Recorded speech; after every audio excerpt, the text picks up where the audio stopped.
Hey y'all, and welcome into Front Porch Conviviality here at Bales Farms, our little weekly get together that we host on our YouTube channel. Obviously, you know that, you're watching. So here we are. This is episode 6. I think so. So thanks for staying with us or joining us for the first time, whatever the case may be. We are out here on the porch to talk about a few things that are going on and have some fun and answer some questions and enjoy this beautiful fall weather. I've said it before, I said it last time, but I can't get enough of it. This is really good chainsaw weather. That's what I've done this week. And boy, can I feel it. But it's beautiful. Beautiful day, beautiful weather, great temperature. Please welcome the lovely and talented Aliceson Bales to the program. Nobody's ever said talented to me. Thank you. You're welcome. Nobody's ever said that. Hmm. Yeah. Or lovely either, really, but definitely not talented. That's usually not what comes before my name. That's usually before your name.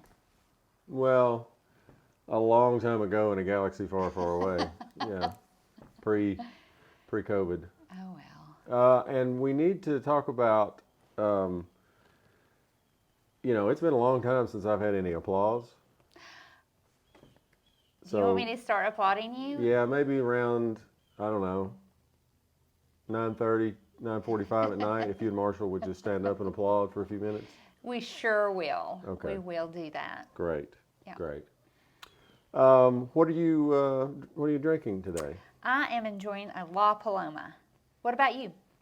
I am having a Waldorf, which That sounds lovely. yes, it's And like a place I want to be. well, you tell us about yours first.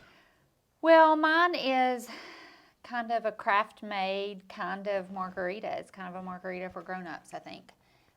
The recipe will be on the blog. You know a lot of kids that drink margaritas.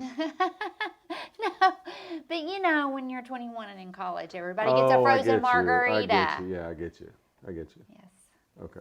So what about the Waldorf? The Waldorf it's hard for me to let go of brown liquor. The Waldorf is rye whiskey, sweet vermouth, Angostura bitters, and the glass, you chill your coupe glass beforehand and you rinse it with absinthe.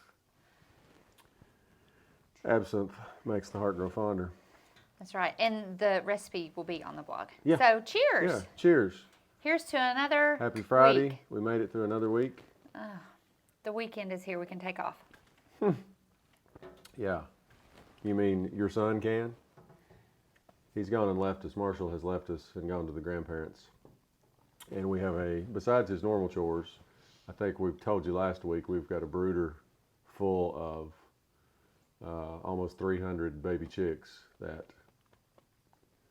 now we're taking care of for a day or two. Well, he is 13. Everybody deserves time off.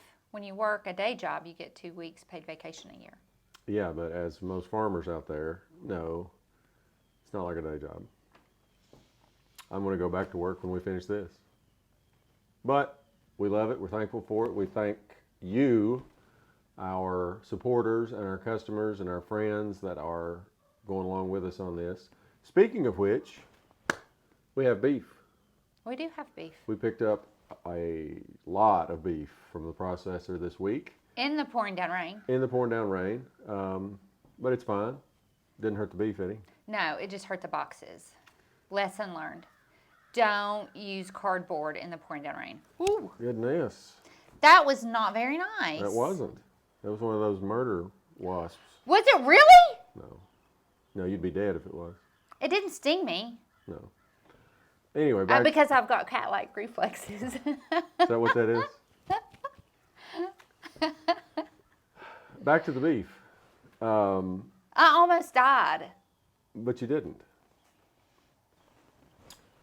So if you've been waiting for us to restock on beef, we're restocked. So you can visit the website at www.balesfarmstn.com and you can shop now and work your way through, because we have pork, we have hats, we have lots of things. If you just want to go to beef and order beef, there's a specific place you can click to just shop beef. And we have steaks, roasts, brisket, cube steak, soup bones, marrow bones, Skirt flank, skirt steak, flank steak, ground beef, ground beef, tongue, organs, oxtail. oxtail. It's going quick. Well, Oxtail and tongue always go quick. The There's not too many of 'em. oxtail is limited, And so is the tongue. right? So anyway, we won't belabor that point. Go check it out if you would like. So we have a question. questions today. Yes, we have a question. The question is, tell us about your work experience and any unusual jobs you've had. Now, you have had a pretty consistent job. Your day job has been pretty consistent for the past 30 years. I have been a professional musician for the last 30 years, up until, well, not up until, farming has been in conjunction with that. And most of my other odd jobs I did high school, early college days. One comes to mind in particular. Okay, tell us about it. What was it? What was your unusual job? Well, I've had more than one unusual job. Most of the time, I've been a musician. I did work with Audie Ratliff, helping him to build mandolins for a while. But if you're talking about anything that you get paid for, I was a Salvation Army bell ringer one year. Did you get paid for that? Yeah. I think there's two options. You can volunteer to do that, or you can get paid. Oh, so you can be the hands and feet of Jesus. Or Well, you I was in high school. Or you can get paid. I needed the money. And the the strangest job I ever had. I was in high school. I forget if I was a junior or senior. I was old enough to drive. And for some reason, I have no idea why, I was taking advanced math, which anybody that knows me knows that I do well to add 2 and 2 together without a calculator. Math is not my strong suit. But you have really other strong suits. Well, thanks. I mean, I wasn't like putting myself down. It's just a fact. Math is not my strong suit. So anyway, why I was in advanced math, I don't know. But as you might have already probably gathered, I was failing miserably. And my teacher, Mrs. Browder, felt sorry for me, and she offered me, I guess statute of limitations has probably run out on all this, so I think it's good to tell it. She offered me, as a way to get extra credit in the class to try and keep from failing. Her husband didn't work. He belonged to the Kiwanis Club. I think it was the Kiwanis. And they were sponsoring the Get Your Picture Made with the Easter Bunny photo booth at the Kingsport Mall. The Kingsport Mall or the Fort Henry Mall? It was the Kingsport Mall. Oh, wow. The old original mall. Wow, So, this is old. Way down on the totem pole of, the Fort Henry Mall at the time was nice and hip and new. Kingsport Mall was. But they had the Orange Julius. They did, and they had. Montgomery Ward's. What was the ice cream place? Orange Julius, I don't know. No, like a mom and pop, like it had the red and white striped. Yeah, I was right furniture. beside of these people don't. Bassett's Anyway. Dairy Bar. Anyway, so I agreed to be the Easter Bunny I think it was for a weekend maybe, or it seemed like an eternity. And so I went down there and they gave me the costume, which was probably made in the 1800s. And that was probably the last time it was cleaned. And it was also not made for somebody that was 6'6". So you have like a jumpsuit, the main body suit thing, and then you have gloves, paw gloves to put on. So the sleeves of this thing that are supposed to look like fur came down they stopped about right there. And then my gloves started right here, so you've got my hairy arm sticking out from under there. And then, of course, the big helmet rabbit head that you put on, and you don't actually see through the eyes. There was a screen over the nose holes, and it was big enough that's where your eyes came out, or where it hit you.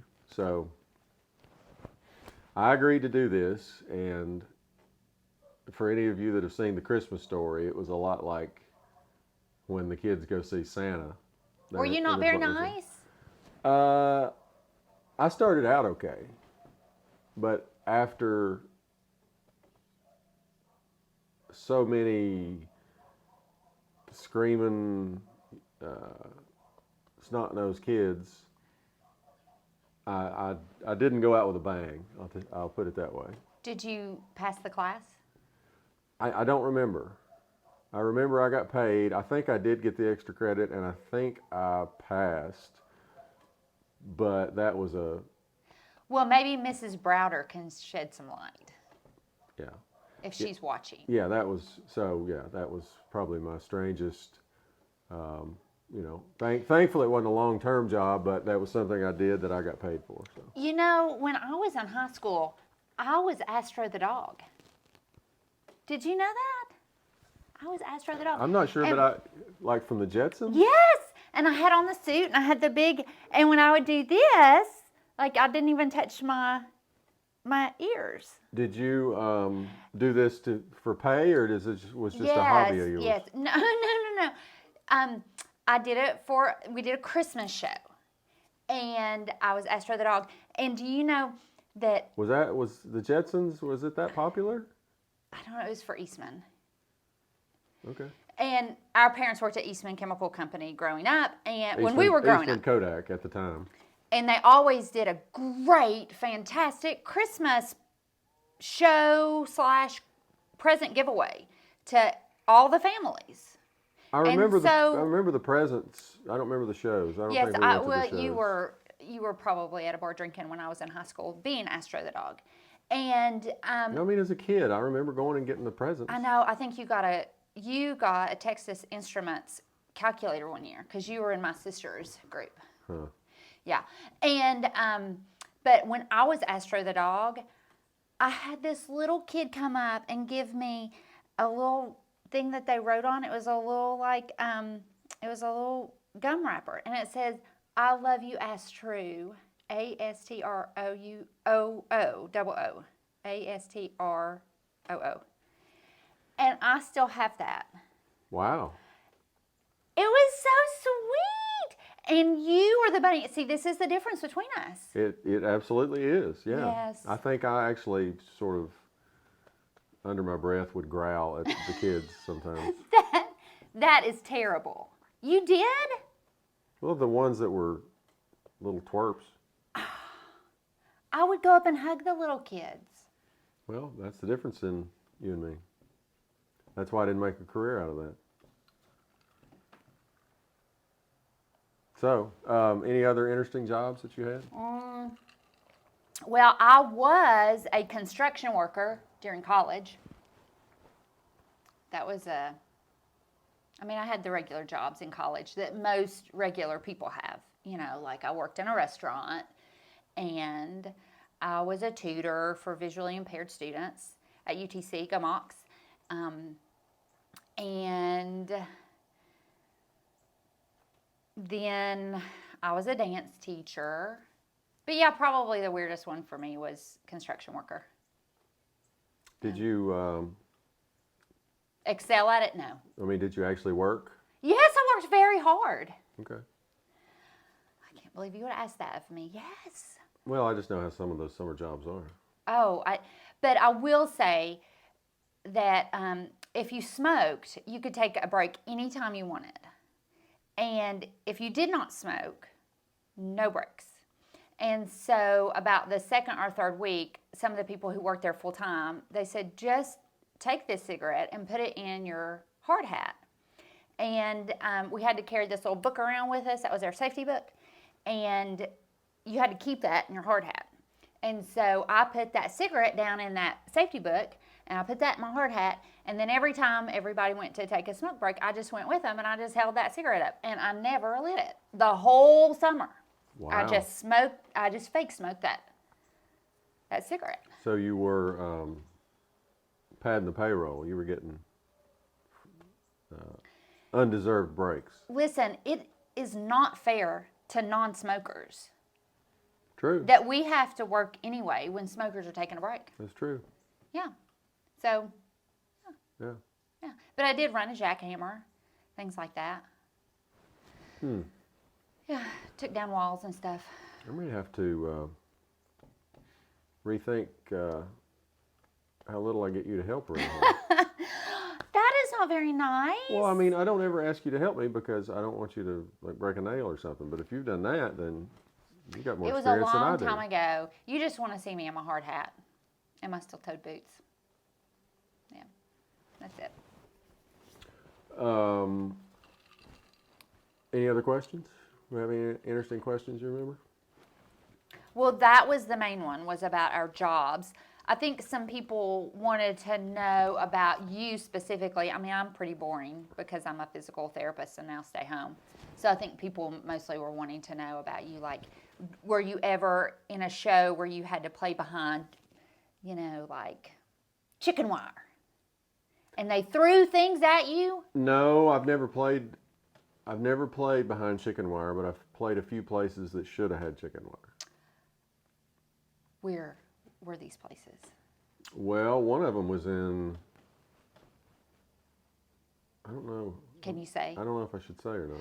Oh, can you just say It was in West Virginia. Oh, Yeah, we've played. I've played in some rough places, but never really, I never dodged anything. Nobody ever threw anything. I was just no chicken bones flying or anything? I was just worried that it would start at any moment. But nope. Did you ever have to break up any fights from stage? No. Did you have anybody propose during a show? Oh yeah, a lot. Oh. Would they come up on stage and propose? No, but like, with Allison, they would send notes backstage and say, hey, could you dedicate this to me? I'm going to ask my wife to marry me tonight, or, That's occasionally. so sweet. Did you ever rip up those notes? No. Why would I do that? Well, you growled at kids when you were the Easter Bunny. Well. You're dashing one dream, why not another? Well, if he wants to go get married, what do I care?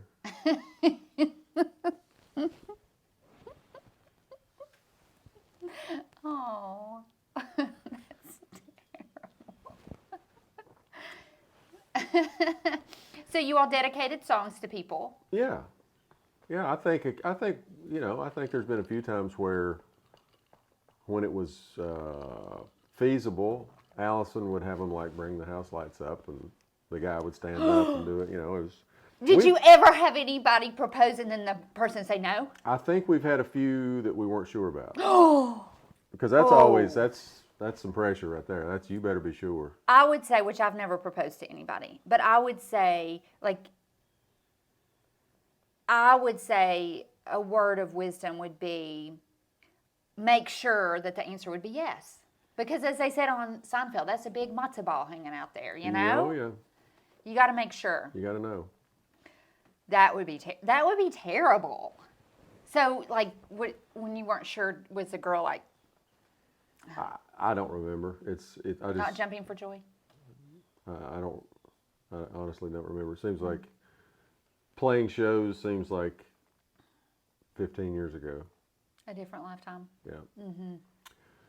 Speaking of different lifetime, we're farmers now, and I need to go feed chickens. I need to go gather eggs. Thank you for joining us again this week. Send those questions in.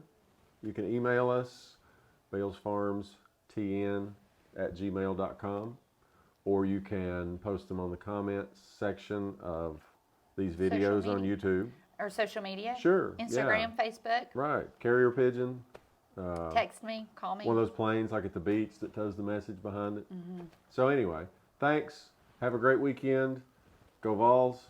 We'll see you soon.